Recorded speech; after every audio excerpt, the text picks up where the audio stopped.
Coming po ito ang balita sa loob ng Malacanang.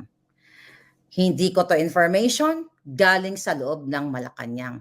Hello, Miss Maharlika. Okay.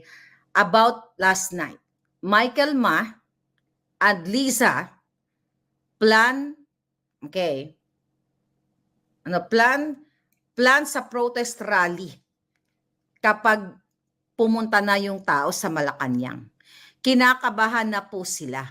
Okay? Pakisabi po sa taong bayan yung plano nila. Okay? This is not my words. Coming from our puting ahas. Miss Maharlika, ito yung narinig namin sa meeting.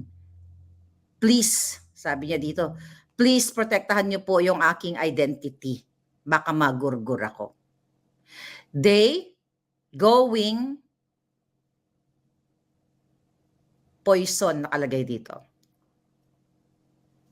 Diba? They going pee, you know what I mean?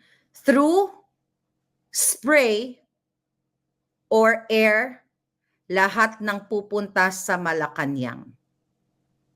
Na, sabi niya dito, magically through riot police. Please, sabi niya, Miss Maharlika, do something about this.